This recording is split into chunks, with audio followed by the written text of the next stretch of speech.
नमस्कार दर्शक बंधु ए भिडियो रे जानिबा केते गोटी गुरुत्वपूर्ण वास्तु टिप्स। नंबर 1 गृहर मुख्य द्वार अन्य द्वार अपेक्षा बड़ सुंदर एवं भव्य हवा उचित। ता छड़ा मुख्य द्वार 2 कबाट विशिष्ट होई गृहर भीतर आडकू खोलुथिबा दरकार। 2 रे बासगृहर समुदाय द्वार सर्वदा समसंख्या विशिष्ट हेबा उचित। शून्य जग विशिष्ट अर्थात 10, 20, 30 युक्त द्वार जेमिति न हुए। नंबर 3 नवनिर्मित घरे पुराणा दरजा किबा कबाटर प्रयोग अत्यंत अशुभदायक अटे। 4 गृहर मुख्य द्वार उपरे बाहर और भीतर पटे सबुज रंगर गणेशଙ୍କ मूर्ति स्थापना शुभप्रद होइथाए। नंबर 5 भूमिर दक्षिण पश्चिम दिग उच्च थिले शुभ होइथाए। नंबर 6 गृहर पूर्व दिगरे दोष थिले सूर्य यंत्र स्थापना सूर्य अर्घ्य पूजा एवं वास्तुमंगलकारी तोरण लगाइले शुभ होइथाए।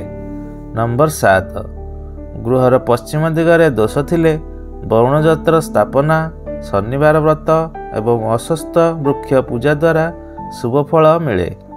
नंबर 8 मुख्य द्वार मध्य भागरे स्वस्तिक स्थापना कले गृहपति आसुथुवा समस्त दुख दुर्दशा दूर होइथाए। नंबर 9 पूजा कला बेले उत्तर किंबा पूर्व को मुख करी बसिबा शुभप्रद होइथाए। नंबर 10 ठाकुरଙ୍କ मूर्ति बा फोटो को पूजा गृहर पूर्व बा पश्चिम रे रखंतु। नंबर 11 घरे भंगा दर्पण भंगा आसबाब और भंगा ग्लास आदि रखिबा उचित नुहे। नंबर 12 गृहर ऐश्वर्य कोण रे देवतांक स्थापना और लकर स्थापना शुभदायक। नंबर 13 प्रवेश द्वार निकट रे मूर्त व्यक्ति फोटो बा प्रतिमा रखंतु नहीं। मुख्य द्वार निकट रे सर्वदा जलपूर्ण पात्रटीए रखिले शुभफल प्राप्ति होइथाए।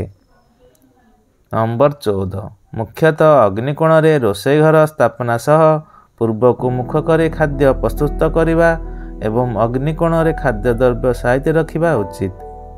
नंबर 15 भोजन कक्ष पश्चिम दिगरे करिबा सह उत्तर किंबा पूर्व को मुख करी भोजन करिबा उचित। नंबर 16 रोषेई गृहर पूर्व पश्चिम बा उत्तर रे डाइनिंग रूम करिवे। नंबर 17 रोषेई गृहर रंग हलदिया किंबा गोलापी करंतु। नंबर 18 दैनिक रोषेई आरंभ बेले अग्निदेवंकु चिंतन और खाद्य समर्पण जरूरी अटे। एई सबु दिगपति ध्यान देले आपणकर जीवन सुख शांति रे कटिबो।